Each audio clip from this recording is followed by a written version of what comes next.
ছবি প্রকাশ করেছে শুভেন্দুবাবু মনে হয় গতকালকে প্রকাশ করেছে, যেদিনকে কসবা ল কলেজে ওই মহিলাটি গণধর্ষণের শিকার হয়েছে, তারপর যখন খবর প্রকাশ হয়েছে তারপরে পরেই আমি বলেছিলাম যে এই ধরনের অন্যায় হয় অনেক কলেজে ঘটায়, কিন্তু বলতে সাহস পায় না। কলেজের ইউনিয়ন রুমগুলোকে তৃণমূল কংগ্রেসের ওই সিনিয়র তথাকথিত সিনিয়র দাদাগুলো পার্টি অফিস বানিয়ে রেখেছে। শুধু পার্টি অফিস নয়, ওই ইউনিয়ন রুমগুলোতে রীতিমতো মৎসব করে, চরম অনৈতিক কর্মকাণ্ড ওই ইউনিয়ন রুমে করে। বিরোধীরা যারা আছে তাদেরকে তো নিয়ে এসে মারধর আছে, মহিলাদের শ্লীলতাহানি থেকে শুরু করে, গাঁজা সেবন থেকে শুরু করে, মদ্যপান থেকে শুরু করে যাবতীয় অনৈতিক অপকর্ম। কদিন আগে যেটা ভিডিও ফুটেজে এসে গিয়েছে, বাড়ি মেসেজ ছড়াচ্ছে, ওটা এসে গিয়েছে, কিন্তু এই ধরনের কত অনৈতিক কাজ যে ওর মধ্যে হয় সেগুলো অনেকে হয়তো প্রকাশ করতে সাহস পায় না বা প্রতিবাদ করার সাহস পায় না। কারণ এই জন্যই যদি প্রতিবাদ করি পরে আর কলেজে ঢুকতে দেবে না, ফলে তার একটা বছর অন্তত কি 2 বছর নষ্ট হবে, তার পড়াশোনাতে ব্যাঘাত ঘটবে। তার ফলে হয়নি যে বিচারপতি কলেজের ইউনিয়ন রুমগুলোকে বন্ধ করার যে নিদান দিয়েছে, আমি আশা করবো সাথে সাথে দ্রুত একটা টাইম বেঁধে দেওয়া হোক ইউনিয়ন মানে আপনার নির্বাচন হওয়ার ফলে কি হবে, সবাই সজাগ থাকবে, সতর্ক থাকবে। ইউনিয়ন রুম দরকার, ছাত্র প্রতিনিধি দরকার, কিন্তু সেটা একচেটিয়া একটা দলের হলে এই অন্যায়গুলো চরম আকার নেবে। যখন আমরা বিভিন্ন দল থেকে থাকবো বা তাদের ঘাড়ের কাছে নিঃশ্বাস ফেলে দিচ্ছে এরকম একটা ভাব থাকবে, ফলে অন্যায় কাজ করতে সাহস পাবে না। নয়া শ্রম কোড বাতিলের দাবিতে বিভিন্ন বামপন্থী সংগঠন, শ্রমিক সংগঠন তারা আজকে ধর্মঘট ডেকেছিল, কিন্তু এই ধর্মঘট শুধুমাত্র কেন্দ্র সরকারের বিরুদ্ধে ছিল, কিন্তু সবচাইতে বেশি বিরোধিতা তৃণমূল সরকার করছে। দেখুন, আমরা ওই ধর্মঘটকে ইন্ডিয়ান সেকুলার ফ্রন্ট সমর্থন জানিয়েছে, আমাদেরও বেশ কিছু জায়গায় রাস্তায় নেবে ধর্মঘটকে সফল করার জন্য চেষ্টা করেছি আমরা আমাদের সাধ্যমতো। ব্যাপারটা হচ্ছে আমরা বারবার বলে এসেছি যে দিল্লির বিজেপির সাথে আমাদের পশ্চিমবাংলা তৃণমূলের একটা খুব ভালো সম্পর্ক আছে। আমাদের রাজ্যের বিজেপির না বুঝতে চাইলেও কিন্তু একটা খুব ভালো সম্পর্ক আছে। যখন কেন্দ্রের বিজেপির বিরুদ্ধে কোনো আন্দোলনমুখী আমরা হয় তখনই রাজ্য সরকার সেটাকে আটকে দেয়। ঠিক একইভাবে রাজ্য সরকার যখন ইডি সিবিআই এই ধরনের চক্রে পড়ে যায়, বা তার জ্বলন্ত উদাহরণ হচ্ছে আমাদের তিলোত্তমা, তখনই জানো সিবিআই বা ইডি বা কেন্দ্রীয় সংস্থা ধীর গতিতে চলে। তো আজকে আমাদের যেটা বন্ধ ছিল, বেশ কিছু ডিমান্ড আছে, তার মধ্যে হচ্ছে যে ন্যূনতম মজুরি 26,000 টাকা করতে হবে। এটা তো শ্রমজীবী মানুষের কথা। পশ্চিমবাংলায় যে শ্রমিক যে মানুষ আছে তার অধিকাংশ মানুষ এই অসংগঠিত ক্ষেত্রে, তারা যে শ্রমিক আছে তার অধিকাংশ মানুষ অসংগঠিত ক্ষেত্রে।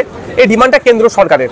এবং নতুন যে নয়া শ্রম কোড আনছে, ফলে কি হবে, শ্রমিকদের যে স্বাধীনতা 1886 সালে লড়াই করার ফলে, আত্মত্যাগের ফলে অনেককে খুন হতে হয়েছিল, অনেকে ফাঁসিতে ঝুলিয়েছিল, অনেকে 15 বছর জেলে দিয়েছিল, সে ঐতিহাসিক দিনের কথা। তার ফলে 8 ঘন্টার কাজের যে স্বাধীনতা পেয়েছিল সেই স্বাধীনতাটাও কেড়ে নেওয়া হবে। এই জন্য এই যে নয়া শ্রম কোডের বিরুদ্ধে রাস্তায় আজকে নামা হয়েছে, প্রতিবাদ হচ্ছে। এটা তো তৃণমূলকে সমর্থন করা দরকার। তৃণমূল বলে বিজেপি তারা চরম বিরোধী, যদি চরম বিরোধী হয় এই সুযোগে তো আরো বিজেপির বিরুদ্ধে যারা আন্দোলন করছে তাদেরকে তো প্রোটেক্ট করা দরকার। তার পরিবর্তে আমরা কি দেখছি, যারা আন্দোলন করছে তাদের সাথে অসভ্য আচরণ করেছে, প্রশাসনকে দিয়ে মারধর করেছে, অনেককে ইলিগাল ডিটেন করে রেখেছে। তবে একটা কথা আপনাদের বলতে পারি, এরা বিজেপির কাছে তৃণমূল ভালো সাজার চেষ্টা করছে, আরো ভালো সাজার চেষ্টা করছে 2026-এর বৈতরণী পার করার জন্য।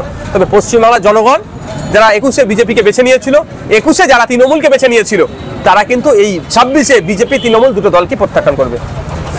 রাজ্যব্যাপী অর্থাৎ পূর্ব সাগর রেল টোটাল রেল দপ্তরে বা স্টেশনের টিকিট বন্ধ করার নির্দেশ দিয়েছে, আবার কর্মসংস্থান হারাতে চলেছে বেশ কিছু মানুষ। দেখুন, এগুলো তো আধুনিকরণ হওয়া দরকার, আধুনিকরণের পক্ষেও আমি, কিন্তু এমন আধুনিকরণ আমি চাই না, এমন নগরায়ন চাই না যে নগরায়ন বা আধুনিকরণে মানুষ কাজ হারায়। বিকল্পের ব্যবস্থা করতে হবে। এখন তো মেশিনে টিকেটিং সিস্টেম আছে। তবে আমার এই মুহূর্তে আমি যদি বলি 140 কোটি নাগরিকের মধ্যে প্রায় 60 কোটি নাগরিক কিন্তু এখন ইন্টারনেটের সাথে সম্পর্ক তাদের নাই। তাহলে তাদের কি হবে?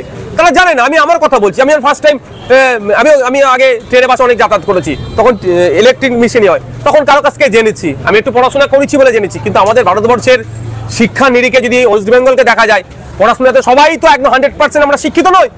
তারা কিভাবে যদি ট্রেনের টিকিট আসতে যায়, কোথায় তাদের অবস্থা কি হবে, এগুলো ভাবা দরকার। যেভাবে ম্যানুয়ালি চলছে সেগুলোর সাথে সাথে আমাদের এই যে এখন ইলেকট্রনিক্স যে সিস্টেমে আপডেটেড এসছে সেটা আসুক। 26-এর নির্বাচনের আগে কোচবিহারে আবার এনআরসি দাবাই মুখ করে টুইট করলেন মুখ্যমন্ত্রী। বিজেপি তৃণমূল একে অপরের পরিপূরক। 26-এর নির্বাচন আসছে, একটা শ্রেণীর মানুষকে ভয় দেখাতে হবে। ভয়টা কে দেখাবে? বিজেপি। আর মলমটা কে লাগাবে? তৃণমূল। মমতা ব্যানার্জি দরকার ছিল অসম সরকারকে ওই চিঠির বিরুদ্ধে প্রতি উত্তর বলিষ্ঠ কণ্ঠে দিয়া ওনাকে টুইট না করে। ও টুইট খেলা তো বাচ্চারাও এখন বাথরুম থেকে বসে করে দিতে পারবে। 18 বছরের ঊর্ধ্বে ওইগুলো ব্যবহার করতে বলা আছে, বাথরুমে গিয়েও টুইট করা যায়। মনে হলে দুটোকে লিখে টুইট করে দিলাম, ওই গল্প শুনিয়ে লাভ হবে না। মমতা ব্যানার্জি যদি সত্যি পশ্চিমবাংলার নাগরিকের কথা ভাবে এবং ওই কুচবিহারের ওই পরিবারটার কথা ভাবে, তাহলে এর চিঠির উত্তর অফিসিয়ালি আসামের মুখ্যমন্ত্রীকে দেওয়া দরকার এবং হুমকির সুরে দেওয়া দরকার। আপনারা যে দাবিগুলো রেখেছেন দত্তপুকুরের, তাতে স্বাস্থ্যকেন্দ্র বা হসপিটালগুলো যেগুলো আছে সেগুলো বেহাল দরকার, এরপরে কি আপনারা আন্দোলন বা চিঠি দেবেন? এটা শুরু হলো, এরপরে দত্তপুকুরের সাধারণ মানুষকে এই বিষয় নিয়ে আরো বেশি করে সচেতন আমাদের করতে হবে। দত্তপুকুরের মানুষের স্বাস্থ্যের অধিকার মৌলিক অধিকার, সেটা থেকে তারা বঞ্চিত হচ্ছে। দত্তপুকুরের মানুষ শিক্ষার